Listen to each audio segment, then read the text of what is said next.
My name is Jordan, and today I want to bring you guys 5 tips that will help you grow your natural hair, so stay tuned. I just want to give you guys a little backstory. I'm not going to go too deep into this because I'm going to make another video about my hair journey, but I have cut my hair numerous times. I have big chopped twice, and I've had a mohawk actually, so both my sides were completely bald, completely shaved, and went through that journey of growing that back. And I feel like these tips would help you all of them may not apply to you, but I just want to share what helped me grow my hair back within that 8-month period after the cut.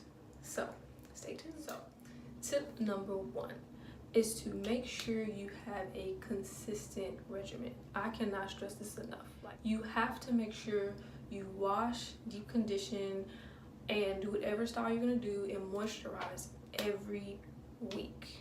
I do mine every week.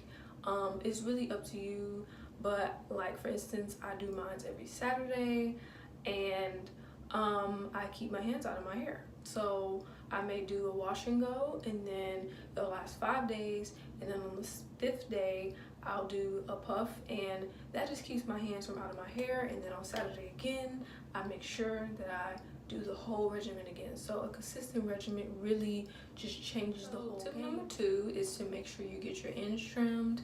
My hair is actually shorter right now because I went a whole 1.5 years, I believe, without getting my ends trimmed. And when it was time for me to get my ends trimmed, I knew I had to get a lot cut off because split ends, they just split and go up and up and up and up. So it's better to catch it early. Prior to this year, I was getting my ends trimmed twice a year, I believe, and that's what works for me. You may not have to get your ends trimmed twice a year, but as long as you're making sure that you keep your ends trimmed and neat, you should be good. Like, you should be fine. You're gonna see growth. Moisture is definitely gonna stay in your hair longer because those split ends just suck all the moisture out of your hair. I know for me it definitely did, and that's how I know I need to get my ends trimmed. So just make sure you stay on top of that. Tip number 3 is actually my favorite. It's something that I love to do, and it is deep conditioning. Deep conditioning is so important. I deep condition once a week, every week, with heat, with my hot head. I don't miss it.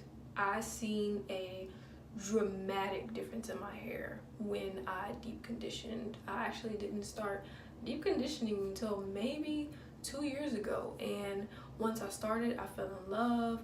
Your hair is gonna love it. You're gonna make sure you get all the moisture back into your hair from that week or 2 weeks that you didn't do your hair.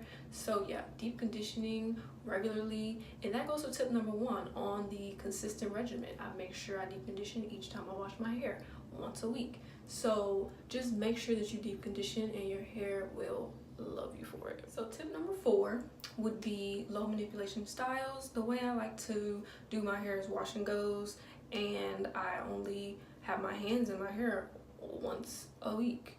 And when I do my puff, but even then it's not like pulling and combing and, you know, detangling. It's not doing all that. It's just doing that once a week. So I love wash and goes. I love twist outs.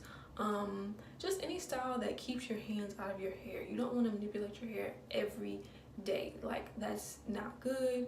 It causes excessive breakage. I know some women, they do well with weave and wigs, and that works well too. Anything that keeps your hands out of your hair is good. It's low manipulation. Your hair can breathe, your hair can grow, along with that consistent regimen that I mentioned in tip number 1.